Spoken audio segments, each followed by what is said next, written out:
On this edition of Good Day DePaul, an observance of apology and forgiveness at DePaul, and it deals with slavery. The Clothesline Project at DePaul, it again confronts sexual assault. In food and pharmacy deserts in Chicago, they're once again a problem. I'm Ariana Allen. And I'm Shaden Gomez, and this is Good Day DePaul.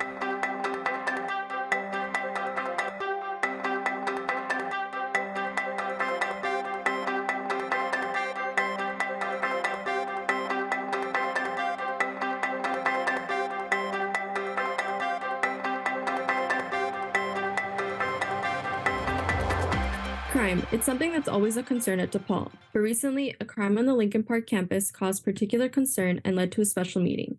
I was at that meeting and talked to some of those who attended. We believe this is such a serious and pressing issue that needs to be addressed as soon as possible. Students, staff, and faculty members gathered at DePaul's Student Government Safety Assembly at the Lincoln Park Student Center. Concerns came after 3 students were attacked by the same man on April 13th inside DePaul buildings. And student government has heard directly from 2 of those students, and we've heard their story. And I will be honest with you all, it is very raw, it's very emotional, and it's something, though, that I think that we have to hear as a university community. Students were attacked in the Schmidt Academic Center and the DePaul Sheffield parking garage. Frank Red, a registered sex offender from Wisconsin, has been charged with these attacks. One of the survivors spoke about her experience in the parking garage. As I began to open my car door halfway, he violently swung the door fully open. He took a deep breath and reached for my throat. It all happened so fast, but I recall loudly screaming before he fully began to suffocate me. After escaping, the survivor says she could not find help. I began to scream. I kept screaming and kept screaming, but no one came. I kept thinking about how close I was to the entrance booth where the staff sits, but no one came. Public safety alerts were not sent out until 2 hours after the incident. Some students who attended this meeting say they're concerned about DePaul's open campus, suggesting an ID swipe should be required to get into school buildings. But others fear this could create another issue. One of the drawbacks of this would be increased racial profiling that already does happen by campus safety. When you have a swipe ID system that isn't necessarily a person sitting there asking each individual person for their ID, but is one that everybody has to tap in to walk through, kind of like the Ray, everybody gets asked for their ID before they're allowed in the building, so there's no reason to ask anybody who's past that point for their ID if they're not doing anything wrong. DePaul students and faculty hope that the emotion and concerns expressed during this assembly will create change. For Good Day DePaul, I'm Shaden Gomez. Slavery. It's not something most people would ever connect with DePaul University, but unfortunately, there was once, long ago, a connection. And recently, the university held an event of remembrance and apology. Good Day DePaul, Stefania Rodriguez was there. An observance was recently held on DePaul's Lincoln Park campus. It dealt with the tragic aspect of DePaul's Vincentian heritage, more specifically a Vincentian priest in the 1800s who owned slaves. DePaul President Robert Manuel apologized for the university. I hope today creates an indelible mark in our memories. I want to acknowledge at this moment those atrocities, ask for forgiveness, and try to atone for moments in our university's history when we didn't live up to our Catholic and Vincentian values, when we did not provide the care for or recognize the inherent value in every human being. The work of the task force, the involvement of the Vincentians, and now this service to begin processing the important acts of enslavement in front of our entire community offers me hope that our work won't end today, but continue into the future. The ceremony was organized by the university's task force to address Vincentian's relationship with slavery. The task force is made up of staff, faculty, and students.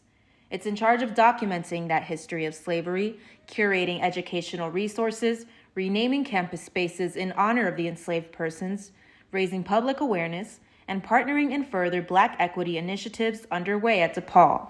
We began this work 2 years ago. We are completing 2 years of hard work, of research, education. Our present time, the science of slave holding and enslaving human beings is present in our historic present. Is something that we recognize in systemic racism, in systems of discrimination. Doing this today is essential because it's trying to change the direction of history. In 2021, the Archdiocese of St. Louis's newspaper, the St. Louis Review, reported that Bishop Joseph Rosati owned and rented slaves in the early 1830s. Rosati was one of the early leaders of the Vincentian community in the United States. Room 300 in the John T. Richardson Library was named after Rosati in 1993 and has since been renamed. For this, DePaul's Vincentians apologized. On behalf of the Vincentian priests and brothers, I say to you, and I say to the whole world, that we deeply regret, apologize, and humbly ask forgiveness for our role in slaveholding and in any form of racism we have ever committed. During President Manuel's remarks, he issued a Vincentian coin to DePaul alum and reporter Cameron Rodriguez, who researched DePaul's archives for over 2 years. Rodriguez's research found that in its past, the university excluded Black students from being fully admitted to DePaul and also hosted school-sponsored minstrel shows. Rodriguez said she feels conflicted about receiving this honor. I am appreciative that my work was acknowledged, particularly because in previous cases it wasn't. And I'm also, I don't know, I feel like without properly acknowledging the actual contents of the article and the work that I'm receiving the coin for, it loses a little bit of meaning. On May 18th, another ceremony will be held at the John T. Richardson Library to commemorate the renaming of Room 300 and the former Belden Racine Hall. The Belden Racine Hall has been renamed the Lecomte Hall after Aspasia Lecomte, a woman enslaved by Rosati who petitioned for her freedom and was emancipated in 1839. Room 300 will also be renamed after Lecomte. The task force still has work to do in continuing to reconcile and make amends with DePaul's history and its community. For Good Day DePaul, Stefania Rodriguez. Here at DePaul, the Clothesline Project has powerfully captured the trauma of sexual violence. I talked to some of the people involved in this year's project. DePaul University celebrates Sexual Assault Awareness Month by hosting the Clothesline Project exhibition for survivors and victims of sexual violence. The Clothesline Project is a way for students to express their feelings about sexual assault by creating art on a t-shirt. The shirts are displayed together while the creators get to remain anonymous. I think that what is great about this event is that it allows survivors, whether or not they feel the strength within them or, maybe are feeling a little bit lost, it gives them the opportunity to tell their story, which even if it doesn't feel like it, takes an incredible amount of strength to do that. Themes of resilience, strength, and even notes to past abusers are some of the kinds of messages left on the shirts. And student advocates say, this isn't the only resource geared to supporting those dealing with sexual violence on campus. Our pro staff are uniquely qualified to be confidential survivor support advocates. So if anybody wants to get in direct contact with them, you can email hpw@depaul.edu to find one-on-one support in that way. But we also do a ton of other trainings for supporters or survivors about how to have trauma-informed care when you're helping a survivor, or just how to be a supporter in general. The Clothesline Project has been hosted by DePaul for the last 2 years, but is an event that's been happening globally since 1990. With each t-shirt color specifying what type of sexual violence the creator dealt with, viewers of the finished clothesline can understand how sexual violence comes in many forms. For students on campus who may be dealing with sexual violence, DePaul also offers mental health resources. We are a program that specifically is designed to support college and graduate students survivors of sexual assault. And so we work with therapists in the community who agree to kind of take referrals from our program, and we cover 20 sessions of therapy for students at absolutely no cost to them. So it is, anybody who's currently enrolled in a class qualifies. Also for students who maybe are taking time off due to the trauma of experiencing something like that, they would still be eligible for our program. According to the Rape, Abuse, and Incest National Network, 13% of all college students experience rape or sexual assault through physical force, violence, or incapacitation. This includes 26.4% of female undergraduate students, 6.8% of male undergraduates, 9.7% of female graduate and professional students, and 2.5% of male graduate and professional students. DePaul hosts the Clothesline Project as a way for students to realize how much of an impact sexual violence may have on members of the university community. For students who may be dealing with any type of sexual trauma on campus, DePaul says the university's Office of Health Promotion and Wellness, the Women's Center, and the Dean of Students' Office are all resources students can have access to when dealing with trauma. For Good Day DePaul, I'm Ariana Allen. They're called food or pharmacy deserts, and they've impacted Chicago's inner cities for years. Recently, things seem to be improving, but that's no longer the case. Good Day DePaul's Natalie Host explains. On April 11th, Walmart announced the closing of 4 of its Chicago stores: Chatham, Little Village, Lakeview, and Grand Boulevard. Walmart says the stores were underperforming. This comes on the heels of Whole Foods closing 2 Chicago stores in late 2022, one of them at DePaul's Lincoln Park campus. Walmart fought for years to come to Chicago, so closing its doors is a shock to some residents. This is a big hit to the community because, Walmart have great prices, honestly. So I can't believe a Walmart is closed. We thought we had turned the corner because there was always rumored that the store was losing money for years. Some fear that the closing of these stores will again lead to so-called food and pharmacy deserts in the city, a situation where residents simply have very few good stores to shop at for the food and prescriptions they need. There's no question that it's going to contribute to food deserts.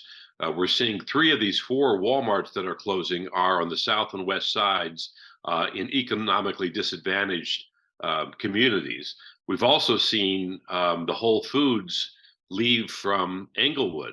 And so there is no comparable grocery option for the residents in these communities. In Englewood, a bargain grocery store is going in, but many residents have expressed some displeasure that they want to see at least a major chain grocery store, which has relatively lower prices compared to the smaller liquor stores and other shops. So yes, there's no question that companies like Walmart and Whole Foods moving out of disadvantaged urban centers in Chicago and other cities is going to make it more difficult for people to get nutritious, high-quality food at reasonable prices. DePaul senior Caitlin Sramick spoke about how frustrated she felt seeing how the Walmart closings are impacting families around her neighborhood and other low-income neighborhoods in Chicago. Honestly, a lot of them are like low-income communities, especially Little Village. Like I have friends that live there, especially because they literally can't afford rent anywhere else in the city. And there, aren't a whole lot of grocery stores. There's like a ton of laundromats. You've got a lot of like corner stores, but everyone knows that the corner stores in Chicago are overpriced, And so I really see it affecting a lot of families and children, especially because in areas like this, it's already really hard to feed your child. It's already really hard to get meals in school, especially with how expensive those can be to certain low-income families. I've been on free and reduced lunch myself, so like I get that. Closing Walmarts and closing main chains like that, as much as they also feed into capitalism, which makes the system worse, it also provides these areas with the supplies that they need, really. And without them, they're going to struggle even more than they already do with their low-income housing, low-income areas, food scarcity. DePaul professor Jesse Mumm teaches Latin American and Latino studies. He says when Walmart comes into low-income neighborhoods, it hurts smaller stores that are already there. This means that upon arrival, they tend to starve out existing local businesses, like I've said, And then when they choose to leave, as they're doing right now, for whatever reasons, they leave behind this retail desert in their wake. So, what can be done when stores like this close down? We need a lot more public programs. We need more food banks. We need more social aid towards families. There are a lot of low-income families that still don't meet the margins they need to get support. There isn't a whole lot that governments can do about this, except to encourage local business entrepreneurs who perhaps may want to start up a grocery store in one of these neighborhoods.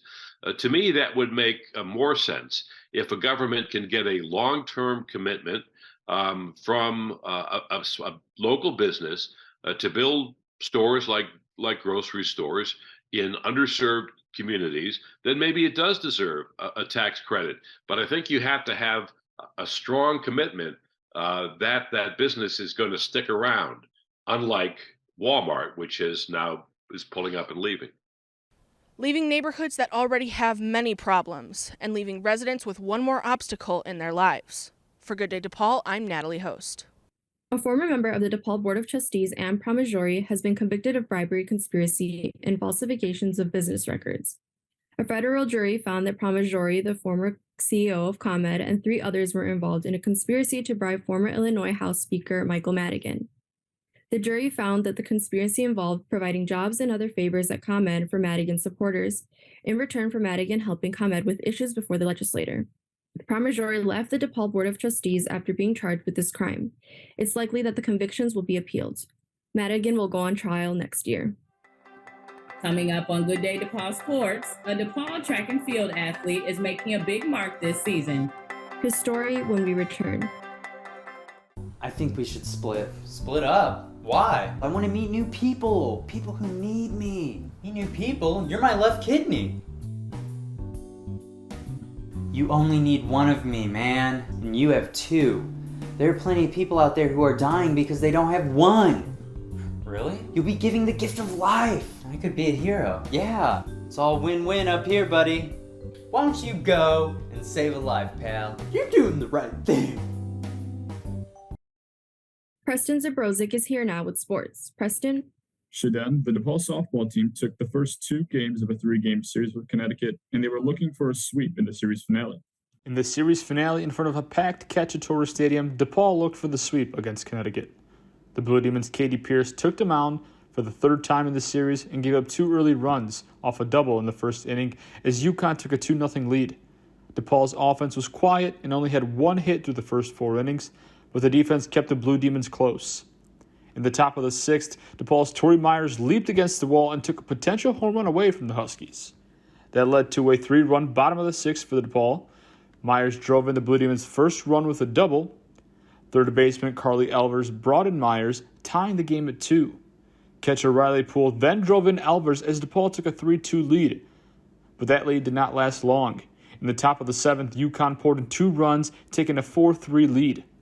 DePaul tried all they could in the bottom half of the inning with bases loaded to tie the game, but came up short, with UConn taking the final game of the series. In women's basketball, DePaul lands another transfer from the University of Michigan. She is Kate Clark, a former top 100 recruit. Clark comes to DePaul with 3 years of eligibility left. She joins another Michigan transfer to DePaul, Michelle Sider. In track and field, DePaul finished first in 4 events at the recent Clarkwood Open in Louisville, Kentucky. Alex Bernstein took first place in his 4th straight meet with his time, throwing a personal best of 63.14 in the men's hammer throw. Shane Kananashi won the 1,500 meter, breaking a DePaul record. Charlotte Anderson grabbed first in the javelin throw with a mark of 43.89. And Olivia Barwick won the 1,500 meter with a time of 4.27. Meanwhile, another DePaul track athlete, hurdler Darius Brown, has been a big-time performer all year for the Blue Demons. I sat down with Brown to discuss his continuing success. Hurdler Darius Brown is only a sophomore but has already made a big impact for the Blue Demons track and field team. He's had first-place finishes this year, broke school records, and was named Big East Track Athlete of the Week. Brown, a Louisville, Kentucky native, attended DuPont Manual High School and early on was setting big goals for himself. Definitely, my mom and them told me definitely get out of Louisville. I looked at the city and I was like, oh, It's the biggest city, way more experiences. Like, I think to this day, I still have not covered like all of Chicago. At a young age, Brown found an interest in track and field after a football coach encouraged him to try it. After being one of the tops in the state in middle school at the 200-meter event, Brown ran the 400-meter event and began to challenge himself.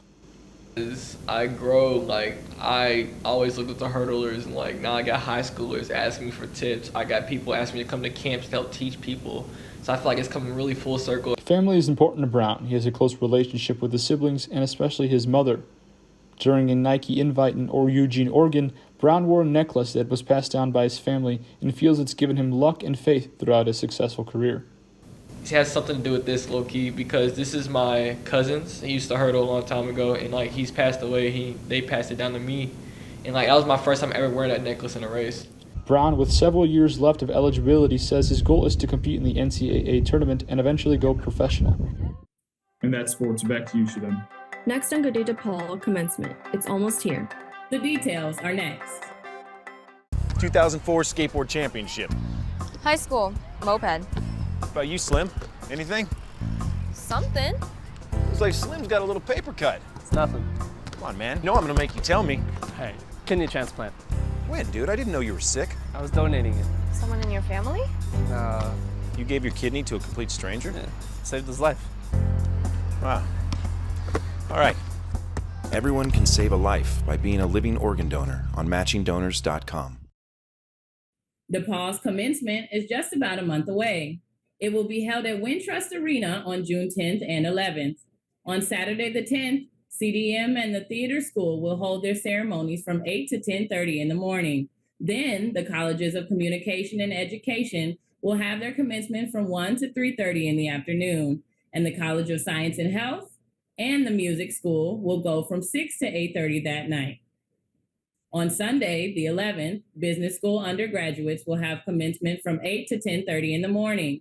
They'll be followed by the Graduate School of Business from 1 to 3:30, and that night from 6 to 8:30, the College of Liberal Arts and Social Sciences and the School of Continuing and Professional Studies will hold their ceremonies.